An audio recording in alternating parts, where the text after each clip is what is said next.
welcome to Fancy a Sprue, another episode. It's absolutely roasting hot in the studio today, so if you see us getting a flop sweat on, it's because of that. It's not because Thomas is half dressed. Right, beloved Thomas of Clubhouse. Thank you very much for joining us in here today. You know. Are you all right? It's a bit fucking warm, isn't it? Very warm. As I said earlier, I dressed for the weather, mate. I don't think you can call that. Dress That's for the not podcast. dressed, Laura. Is that t-shirt See pit the lower half, mate. We are both just sitting in my pants, like that's it. Everything's just out. Has to be. It's Adam's roasting. not even sat in his pants. I know. We've had to switch the fan off because it's going to be too noisy. So anyway, yeah. Right, okay, so this is Fancy a Sprue. It's where we'll have a nice little chat about the hobby and what the hobby is to you. So let's start off with your hobby bona fides. So what would you say your entry point of like the hobby was for you? And also, what is the hobby? Is it miniatures? Is it gaming? Is it building? Is it painting? Is it board games? Like, what is it, and how did you get it? What's your very first memory getting into it? Where did that start? I think for me, it's all of those things as a collective, to be honest, brother. Like, my first, memory of gaming as such, was at a very young age. It was really part of our family core that we'd all sit around the table and we'd all play, Monopoly, Hotel, Risk, games like that. Growing up in the 90s in a big family, didn't really have much money, as you can imagine. Mm-hmm. Gaming was a huge part of our family value. My dad always incorporated, let's just have fun, let's get this all sit down as a whole and just have a social event for as little money as possible. And we'd do that lush. most weekends, week in, week out. It always ended up being me and my dad sat at the table, no one else wanting to play, playing for hours upon end, and it just made it such a fun time. And so that developed from me into what we know as gaming today, as I found a board game called Hero Quest when I was about 8 or 9. The quintessential classic dungeon crawler. Tried luring my dad into it, but he is the complete opposite. He's a Subbuteo. He's classic, just all-out games, sports games, stuff like that. Mr. MB games over there. 100%. One of his favourite games was a game called Word Up, which is a version of Scrabble, but in a 3D basis, where you can add more tiles on top of the other one and change people's words. Honestly, me and him would sit and play that for hours upon hours at end. But just trying to lure into something where it's a little bit more fantasy-based and stuff like that just didn't happen. And I discovered it with a friend of mine called Robert at school. And from there, that was it. I was just hooked. I just remember reading everything about the lore of this dungeon and this little barbarian that was running around half naked around the corridors, chasing orcs. There was just something about that just hooked me and gripped me straight in. And from there, it developed into Warhammer. So my first army was a Night Goblin army. I collected around 2,000 points of Night Goblins. Nice. Saved up through paper rounds, pinching a little bit of money, sorry mum, once in a while. Shouldn't admit that. That's how very Night Goblin of you, mate. Exactly. And through that, my paper round and that, I managed to collect this 2,000 point Night Goblin army. It was my pride and joy. Yeah. And went from there into school, and then started playing at lunchtime. So. Nice. We used to have a lunchtime. I say lunchtime. Lunchtime then developed into school time because I was labelled as a naughty child in the 90s. Don't say. So ADHD wasn't really a thing around then. It was just, he's a uisance. Let's just go put him in this room over here with a board game. He's quiet for a few hours. Must concentrate more in lessons. A 1,000,000% that. Overperforms, out excels. Until he's lost his attention, then so they basically labelled me as a naughty child, along conveniently with my mate Robert, who also played Warhammer, and just popped us in a room very nice. For a few hours a week, and it just brought us back down to reality. It was our little escape, and from that was it just developed into such a social activity for me. I kept playing up until I was around about 15. Then through moving, I had a lull in the hobby, but painting has always been what I go back to. I've always had something on my desk, even when I've sold armies or completely I'm done with this, giving up everything. I've always still had the odd mini on my desk or something like that, because it's just painting for me is what I go back to with the hobby. It's just where I go. And then social aspects, as I say, is the key role for me. For this hobby, It's just about like going out and meeting people. Like it goes back to nostalgic vibes for me. It would take me back to my youth and like just big going out and meeting people essentially. And so it's as you said, it's the pattern, it's the whole collective. It's not just sitting down and trying to outbeat your opponent. It's sitting down, getting to know your opponent. It's checking out their army, checking out the story, checking out what they've done as like what they've collected. Like it's a whole thing. Like it was built into my core values as a child to enjoy what you do, like to have passion in it. Like it's all well and good as winning, it's all well and good taking part, but if you're not enjoying what you're doing, like there's no point doing it in my opinion. And I think that was like really like drummed into me by my dad from a young age. As I said, just keep going, keep playing, and if you enjoy it, keep doing it. And that sounds like such a valuable lesson to have learned at a young age. Like your story I think is one of the first ones I've heard where you haven't really had to. It doesn't sound like you've had that you hit it much. Like this was like a big old part of you. Like you had friends that did it straight away. Like I mean, don't get me wrong. Grew up around the similar age. You know, it was a really nerdy. It was like I grew up in like a weird environment. I grew up down south, Peterborough. I was the nerdy geek that also went out and played football and also hung out with the chavs and skateboarded. Like I was very intermingled. I think that was from a core value. Again, just coming back to values, family values.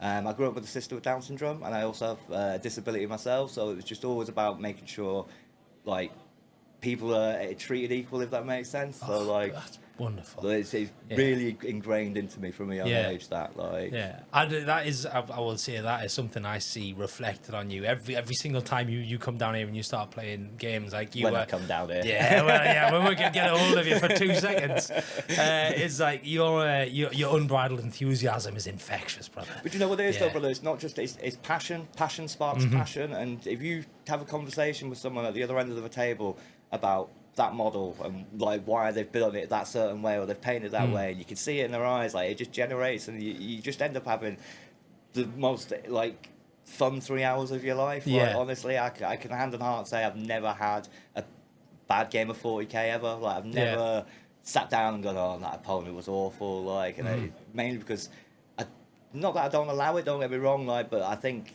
they see my passion, and then that sparks their passion. Do you know what I mean? Like, it gives them that little reminder that, like, okay, maybe we are here for a competition, but like this is also fun. It's a hobby. It's a game at the end of the day. Like, do you know what I mean? Like, don't get me wrong. I've had a few opponents for the first 3 rounds that are literally like sweaty to the max, but then like 4th or 5th, I'm just there like, I told you we were going to win anyway. So can we start like can we just relax now? Nice, lovely. That's absolutely excellent. One thing I wanted to touch on is you mentioned a disability earlier on. How have you found interacting with the hobby with your disability? Have you found it as like I don't want to say a coping mechanism, but like have you found it helps or hinders? So to be honest with you, brother, it's something I've only recently started opening up about in the side of the hobby. Like with the help of Clubhouse and the local scene, like honestly, like I wouldn't be where I am and enjoying 40k as much as I am without that around me. And so I took a big deep dive recently and started to go into what's known as the more competitive scenes, like the UKTC tournament circuit. And I was a little bit anxious about going to a big tournament. It was my first tournament a few months ago. I went down to Bristol for a big tournament. And I was talking to the lads in the WhatsApp, as you do, like, oh, lads, like, what the table situation like? Am I going to be able to walk around the table? Am I going to be able to like, what's the attendance is there going to be? And looked at it, it was like 500 people. I was like, I struggle with 16. Ooh, what's going to go on here? So I went out on a limb, and 100% honest with you, Glenn, I'm so thankful for myself that I did that. Like I went, like normally I don't like to address it. Like I'll always, with my opponent and people like that, I'll address it, but I've never gone out and publicly gone and asked for help, if that makes sense. But the instant reply I got from UKTC and Josh there, big shout out to Josh. Honestly, it was so heartwarming to see how they replied instantly. Like, so I basically sent a message saying, look, it's going to be my first time in the circuit. I'm quite new to the scene, blah, blah, blah, blah. Explained a little bit about how I'm partially sighted and I'm completely deaf in my left ear. I'm a little bit anxious about the surroundings and the table. And within 5 minutes, I got a reply basically saying, your needs will be more than met, don't worry about that. I explained, they were like, we'll try to put you on an end table. 10 minutes later, forget that, buddy. What we're going to do is we're going to put you on your own standalone table for the whole event. And honestly, they, like, Josh now and me and have got a little bit of rapport. Like, so it's a running joke beautiful. that every opponent that now comes to my table is somehow leaving deaf and they want their own private table. Oh no, but as I say, like, I went out on a limb and just asked for the help, and it's not even just UKTC, it's the local scene as well. I've got to give big shout outs to yourself, like your tournaments, like D6, Olympic Miniatures, like Ricky over at MT3, Ben at True North, like anyone that I've ever asked for help, like, or it just explained. They've said if you need anything throughout this time you're here, just come to us, and like we're really approachable. And they have, like, there's been a couple of times where I've gone, it's a bit loud, and they've not stopped the game, but for the next game made it more accessible. Like, do you know what I mean? Like, I'm not here to put anyone out on a limb, but it's really, really refreshing to see that, like, you can ask for that help and it's not negated away. Like, because as I said, like 500 people to be on your own table, for me to look at it as a work, it was quite a lot for them to do. Like, they had to like set that up, they had to arrange that through all their tournaments throughout the day, that I'm on this private table. Like, it was extra work, but they happily took that on board. And I think it's really, really good to, like, it speaks a lot for our local community at the moment and the scene in general, that you can reach out for that. Like, I don't think it's something that's really approached as often, in my opinion. Like, but everyone's there to help. That's excellent to hear. That's it's very heartwarming to hear that. So I was going to ask. So if you had some advice maybe for someone that's considering their first tournament, like, what would that be? Like, would you jump in? Honestly, just jump in. Like, so I came to my hobby, like, background is I played Warhammer, as I said, all the way up until about 7th edition, left for a little bit, got into a phenomenal group within Leeds where I was living at the time, and played local tournaments, played local scenes with a phenomenal group. I started to delve into the tournament scene back then, and it was a little bit toxic, I won't lie. It was just starting, and then so that sort of made me sway away from tournaments altogether. And then when I moved up here, I met a new bunch of people to play with, and they were basically expressing how from it's like night and day difference from a few years ago to what it is now.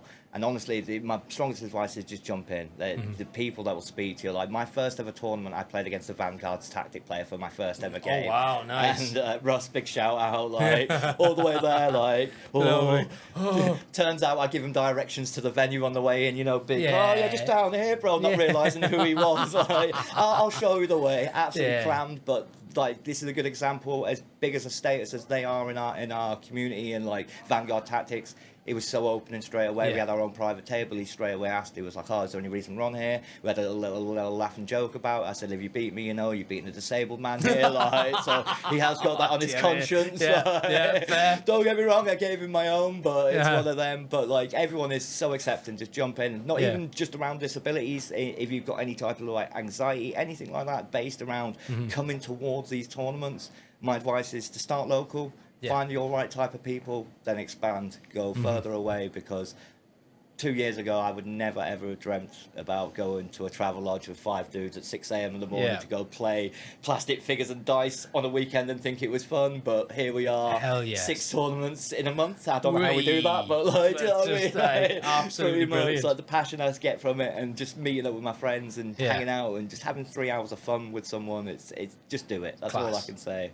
Like, and I know Chris has previously mentioned the tournaments. Like, it speaks wonders for our local scene, in my opinion, that 2 people are coming in here and scream about it. Like, with massive grins on my face. Like, do you know what I mean? Like, absolutely. So I've got like my first tournament that I went to. It was with Chris. Was it? And I was like, what did you dive into? Blood Bowl. I went Blood Bowl. Got me. They've getting me. Well, you know, like, like, hooking you a little bit. Because I thought like, as a tournaments go, like, if I go there and I'm shit, then it's the dice's fault. Yeah, it ain't me. Always. Like, that's Blood Bowl, really. Isn't it? But when I asked him, I was like, so what would your advice be? And he was like, he's got the same himself. Dive in, just start talking to people. Yeah, because you've all got that thing in common, haven't you? You've all got that icebreaker in common. You're all there to do the same thing. And I came as a lone wolf, like when I came to Clubhouse, brother. Like same when it was in Leeds. Like I had a little bit of anxiety coming down for my first time. I remember walking into you were at the pub at the time, the Punch Bowl, the Punch Bowl in Jesmond. I remember walking into one side of the bar and just hearing. from the other, and I was like, right, okay. So I came down the yeah. following week, and honestly, the rapport like that everyone gave me there, the rapport, any group, just dive in, like, just go. You'll find common ground with everyone in the room. Weirdly, like it's fun. Put it that way. Fantastic, absolutely brilliant. So, so you've mentioned going down playing Warhammer. Is that your main thing at the minute? Your main I'd say shtick? so. I'd say so. Like, having ADHD, try to delve into as many projects as I can. Of course, yeah, of like, course. Yeah. How many projects I actually finish or like sometimes even start is beyond me. That's it. You need lots of pots on the boil, don't you, Oh, mate? you saw my desk at the moment. There's like a 2K Worldy commission, a Squig. Then there's like the Blood Bowl over here. And then in between there's like a mass amount of prints. Like, but somehow I find peace in that chaos. Of course, yeah. I mean, you dipped into Star Wars Unlimited for a hot second, and then straight back out again. That was I dipped in for a hot second, realised, oh, you're having a little bit of a trait here, Thomas. Like you're going off on a wild one. You're chasing the white rabbit, shall we say? Yeah. To then play it about 2 weeks ago, and now I want back in because the game's phenomenal. Like, so I collected, I went full all in, and I didn't have the time to play, which is a common trait in this hobby. Like, you want to do so much, but when you actually want to, you sit down and work out what you've got to do to get into some hobbies, like it's like, whoa, like Necromunda, for instance. I want to dive into that, but then it's all new rules, all new models, all new like all new dice, like exactly that. So that's I found that myself. Like, when I went starting Clubhouse, I was like, well, I need a Warhammer army, and I need to be able to play all these board games and know what the crack is, and I need to do this and know what they're doing. Blood Bowl, right? I need to play Blood Bowl. These lads are playing Kill Team, and I was trying to get into everything, and then get nothing done. Like, I had models here, models there, unpainted stuff, and I was just like, and everything. Like, I get sucked in with people's enthusiasm. Honestly, like you coming on like a spearhead, like I've got a load of scavengers on them. Like, oh yes, some cardboard and be like, this is the best game in the world. Here we go. Like, I want into this. Take my shirt, have the lot. That's it. So I noticed it's like I was trying to like dip in everything and then get nothing played. Yeah. So I'm trying to like just focus. I've decided on Necromunda. And this is well, I played a game with Alex.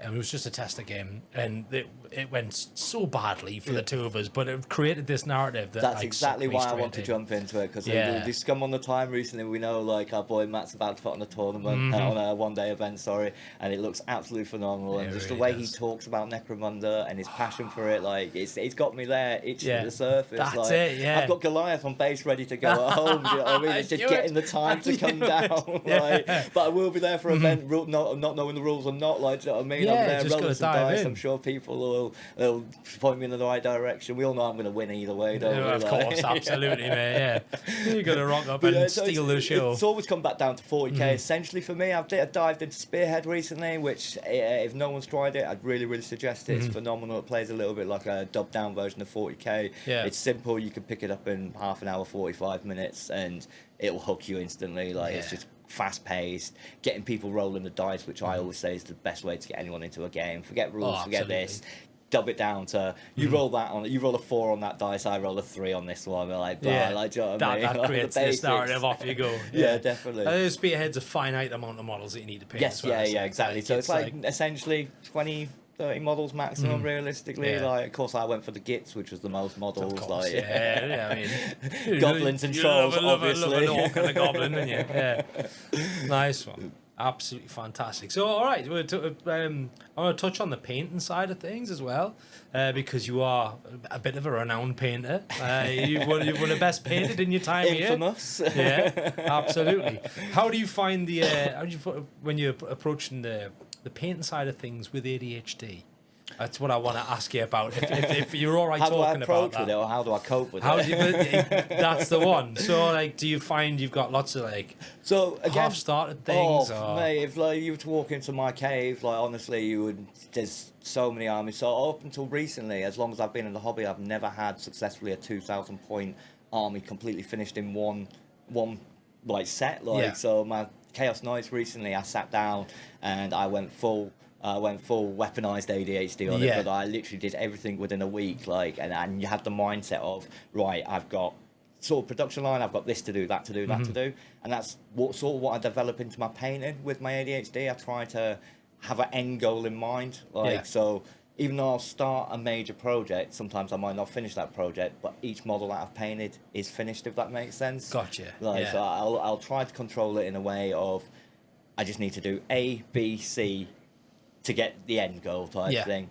But it's really difficult. Like, I will not lie, like it's so hard to sit down, and especially with your mates around, you're meta chasing, as some of us trying to do. Like, oh, I'm painted this one model this week. Oh wait, no, that's now trash. No, okay, now I need 50 more of these. Like, it can be hard to do, but it all just comes down to, again, just passion, just sitting down and wanting to paint something. Like, people put so much stress on themselves when it comes to painting. If you're not having fun while you're doing it, like, I know you've got to do it for tournament regulations and stuff like that. But there's so many people that literally just get rattle cans in 3 colours and that's regulation. Like, if you don't enjoy doing something, don't do it, is my opinion. Like, especially if you've got any sort of ADHD, or like everyone will know it's a trait of, oh, you'd rather do something else than do the thing that you don't want to do. Like, anything else in the world apart from this one mini that I've got to paint. Like, and it's really hard. But as I say, it's more about seeing an end goal. So I've recently taken on, and it's going to be a huge challenge for myself, I've taken on my first 2,000 point commission for someone. World Eaters as well. Ooh, Trim Hell. Okay. They suckered me in. Like, I would never normally like consider myself a commission painter. My painting's subpar. It's good at standard, like at best. Like, it's more the passion of the character I put into each mini that shows. Your stuff is full of character. Yeah, the Chaos Knights, for instance, like I can't paint, so we dazzle them with LEDs. We've got LED eyes. It worked, man. It worked. You got best paint. Exactly. Pat on the back for that. I remember the first time you came with your orcs to Clubhouse.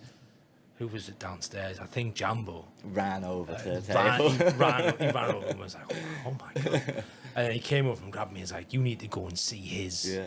Well, there's a credit for Clubhouse, and again, just as I was saying about passion and community, only again painted those within a week, and that was all through the background of the chat, the WhatsApp, people going, oh wow, this is this, and it was like, right, I got an encouragement from another man on this painted mini. I was like, I'm off to go get another, and it was like, it just sparks, passion sparks passion, and it was just like, as you said, when I came down to Clubhouse, it was just instant, and that spurred me on to do more. Like, I just went home and ended up doing the 2,000 points of it. Like, amazing. That's super cool, because like the way you had your trucks in that position with like the big smoke and like the lads coming off the back of them and stuff. I've recently just sold them, sadly, to James from Majority Team 3, like one of Ricky's lads. Like, so he came and collected them, and literally as he picked them up, he was like, oh my, like, dude, they were so cool. Like, that's what I was saying. Your stuff has so much character in them, and like it was. I noticed Tyrannus Henry's kind of done like a little copy with his. So again, Henry's stuff is no offense, Henry, Yeah. but not the when you look at it on paper, there's the best paint. It's similar to myself, but the character Henry puts into his models, it's you can see the passion in my face when I'm talking about him. That's another dude's models. Like, he's got it to a T. Like, he's got like Raveners coming up out of bases. He's got like Imperial Guards getting the head ripped off. Like, it's a gore and viscera and arms and stuff everywhere. That's what painting and hobby should be for me. Like, it should be. Look at this! Look what I've done. Yeah. Even if it's not the best, you can see it in someone's when they're talking about it. Yeah, totally. Yeah, that really sells the passion when you see it coming through. Like what I was saying when I was looking at Fight Club, it's like it looks like a different beast to what I remember 40k being back in the day. But then you walk around and you see someone's army like Henry's or like yours, and it's just fun to look at before you even start playing. I'm like, that's where it is. Definitely, yeah. That's where it is, because that can be quite cold and calculated out there. Oh, don't just get me wrong. throwing 2,000 points against each other. You can normally gauge your opponent by the first few minutes you've sat on the table, and more for those type of people that want to excel and get further up the ranks and want to be the best they can and play the hardest they can. I encourage that. If you want to go full send on me, fully do it. Like that's their way they start to play, but that's not the only way of playing competitive play, and that's something I really like promote to most people when I say it. You'll be surprised how many people turning up week in, week out, getting wooden spoon, going home laughing. Yeah. Like 3 losses every week. Oh well, never mind. See you next month for another 3 losses. I had fun. I did something daft. I did a few daft things. Yeah, love it. Yeah, totally. All right, that's fantastic. What excellent hobby bona fides you've got there, mate. It's really nice to hear how involved your parents were as well, how involved your dad was in your story. Love that. We've just talked about something with a lot of heart there. the next segment we like doing, we're gonna have a little whinge. We're gonna have a little gripe bit because everyone loves a little whinge. We all love to get. You thought that was a heart to heart, mate. Here we go. Get the tissues. So this bit that we're gonna do now is your hobby pure chore. Aww. So, if you're not familiar with Geordie slang, pure chore, is something that is, it's shit, really. It's washing the dishes. It's hanging the clothes out on the line. Like, it's, you know, it's rubbish. It's something that is getting to you, and it's just a pure chore. So, what's your hobby pure chore? Might be a controversial because it's I love controversial one, Mara. So my roles have really changed on this over the last few years. As you said earlier, I'm an orc player and I love the kit bash. Don't get me wrong, give me as many bits on the sprue as possible. My hobby chore over the last few years is monopoles multi-part kits. So you get a Gene Stealer coat, you get 20 of them so far.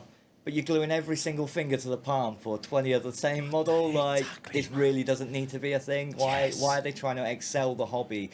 Like, the hardest part and the worst part about the hobby, in my opinion, like, sorry, builders out there, make it last longer. That's not what the hobby is. The hobby is going out and socialise. It's painting. It's doing all the parts in between there, the kit bashing. But they're having 5 fingers on a sprue that you're eventually going to chop half of 3/4 of a finger off. Like, hate it. Get rid of it. It's absolutely awful. That is one that is so close to my heart.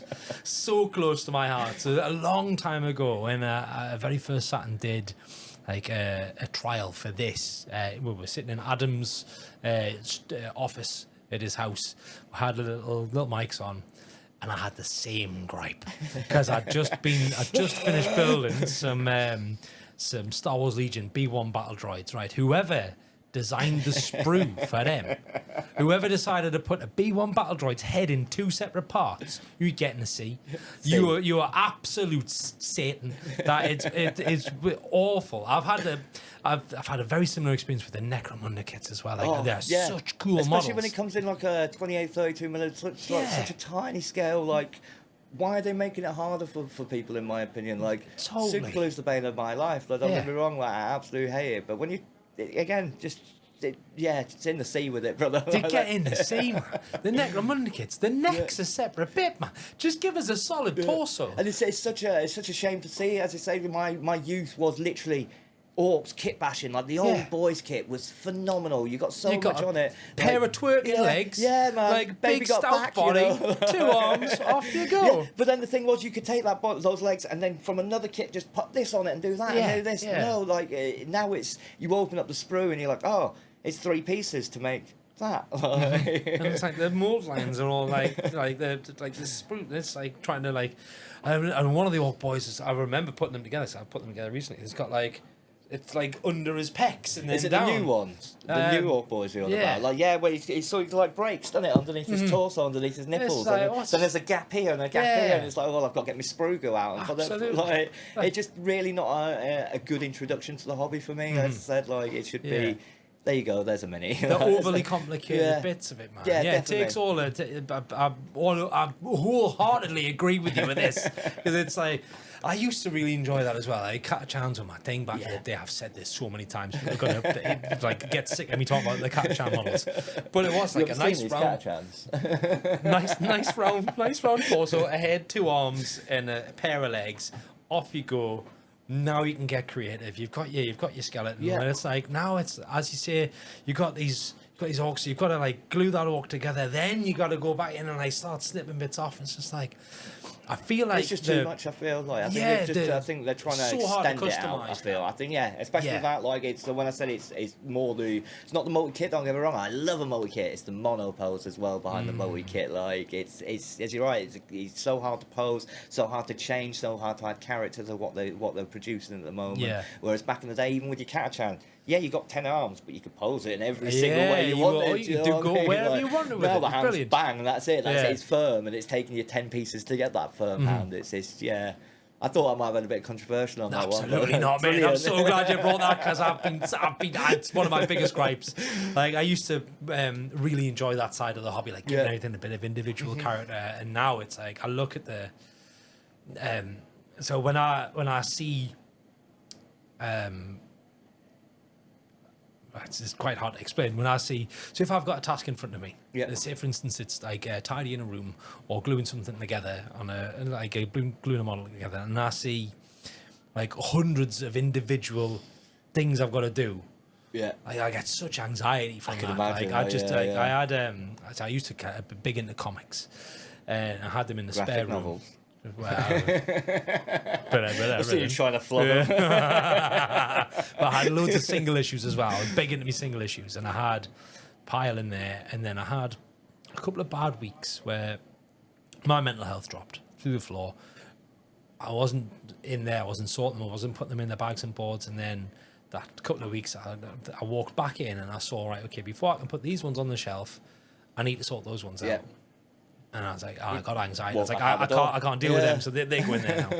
And then 6 months had gone by, and I couldn't even walk into the room. Yeah, like, I think it's a lot of reasons a lot of these people kits. flicker and flutter between hobbies as well. Yeah. Essentially, like there's just so much to get you on the board sometimes. Like that's why I like Spearhead, it's why I like Necromunda, it's why I like Blood Bowl. It's like, don't get me wrong, as I said, 40k is my baby and I love meta chasing, but if you can get me in a room and explain a game to me and have me finish that game within an hour and a half, and all I've had to do is bring 5 dudes, more for it. That's exactly where I'm at. Totally that. Yeah. What a good gripe, mate. I'm sure that's shared by loads of other people out there as well. So yeah, okay, your multi-part monopose kits getting a C. That's how I've had enough of those. Stop it, man. Games Workshop especially, just give it a rest. I know you're trying to get like the sprue efficiency and you want your more lines to be, but just stop it. Stop it. Right. We're gone from that amazing gripe. I feel like a big weight lifted off my shoulder after that, because I've been waiting to like... Till you get home and you see your multi-part monopose sprue. I can't deal with it. And we're now going to talk about something that you want to just like... You just want to get big-hearted about. So this bit is your hobby proper score.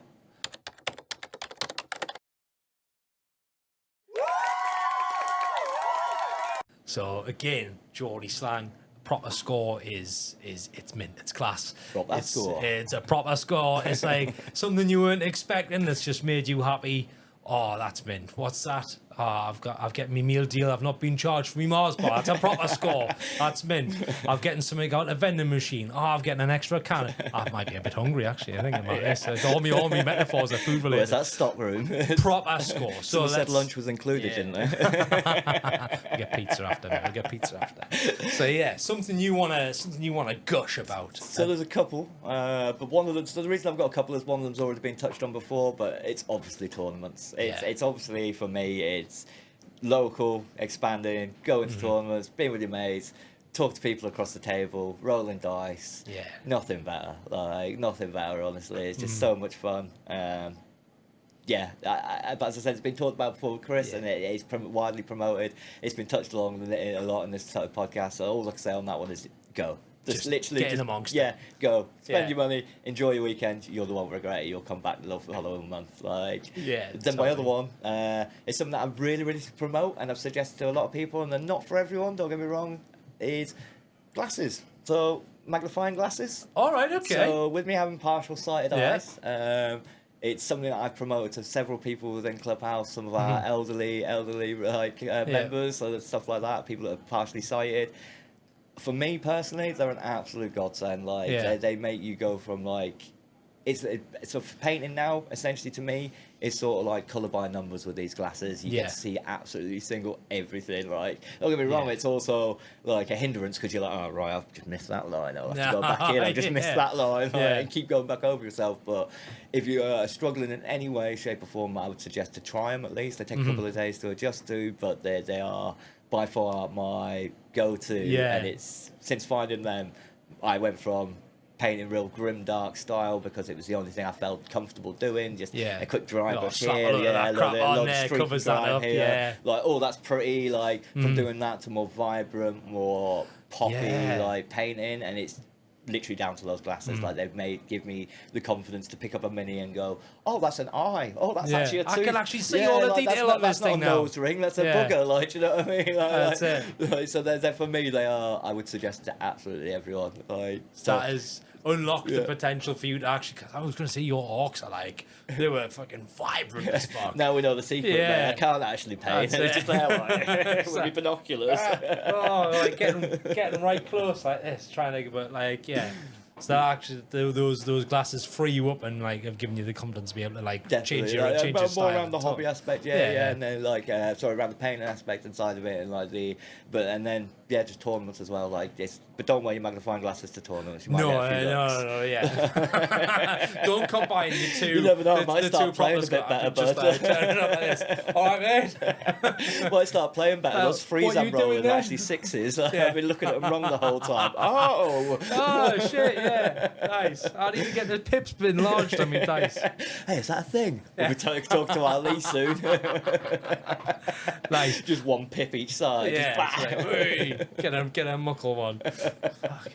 Right, glasses, mate. Yeah, wasn't expecting you to come out the door with that. Tournaments, but magnifying glasses, absolutely fantastic. I think just anything to elevate something like that. Like it's not even just glasses. Essentially, like just find the right tools for yourself. Like find the right tools for your needs. Like sometimes even just changing up paints. I've got a friend who's part of Clubhouse, Lee. No offense, Lee, but the painting he was doing 2 years ago to where he is now, all he did was change from using generic GW paint to go into more speed paint and just taking his time with it.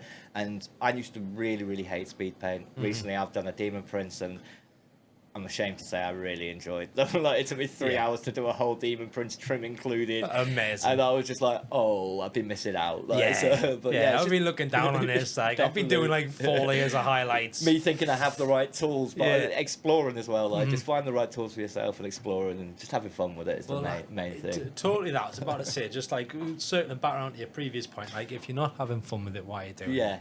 Speed paints, people look down on it because I mean, there's a lad, Chris, that was on the other week. Like he just like 4 layers of highlights, a little blended with a feather here, and that's a finger done. And I was like, I want about mine. I'm like, a base coat, wash, dry brush, off again. That's me. And he was just like, I can't stand it. But like, that's what works for me. So finding the right tools for the job. Like yourself and Mark Mawson, he dry brushes absolutely everything, and how he does it, I'm just like, whoa. I don't get it. It's his technique, right tool. It's finding something for yourself and having fun with it. Like, and he's just dry brush and everything. It's mad.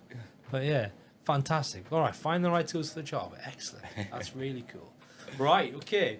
We're into the latter half of the chat now, mate. Which it's sad, but we always get here. This part is like, what is next for you? What is next for you, Thomas? What you getting into? What you got on your calendar? What you're looking forward to playing? What you're looking forward to doing?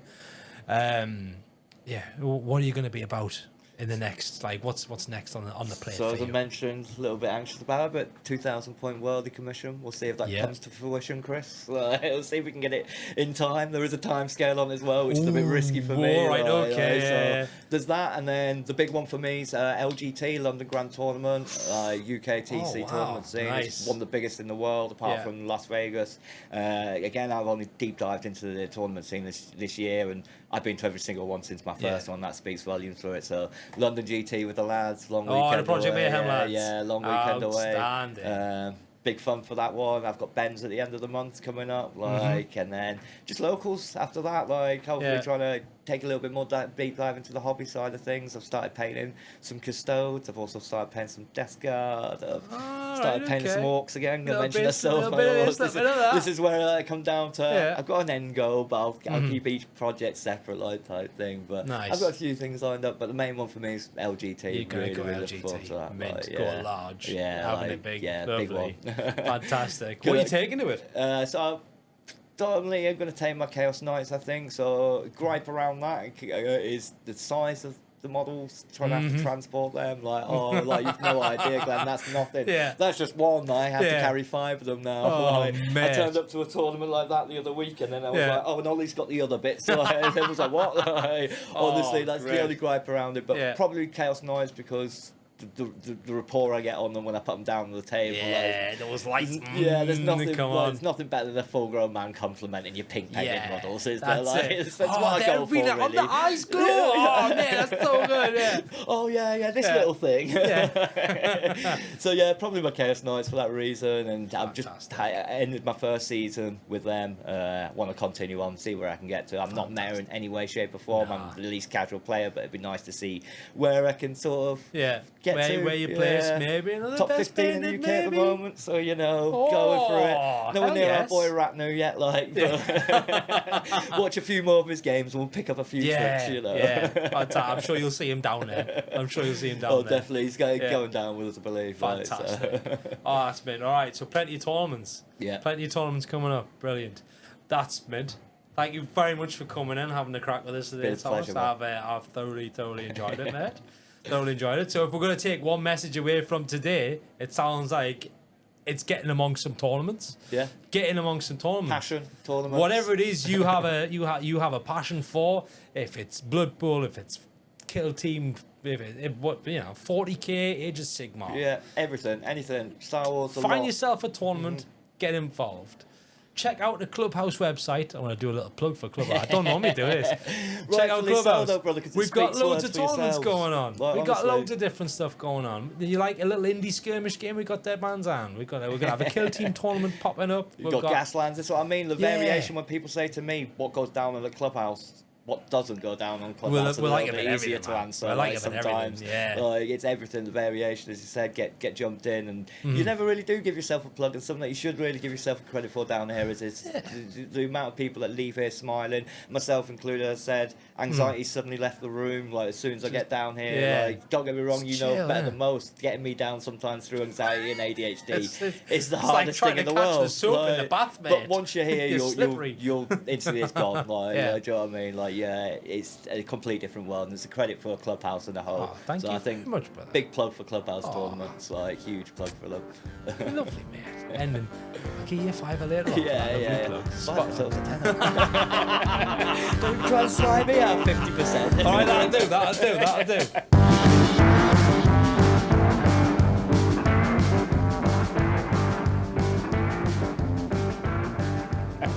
Thank you very much, Thomas. It's been a pleasure, mate. That was class. How was Alan? Was that all right? Was that right? Mike's well on there. Fuck's sake, we do this all the time.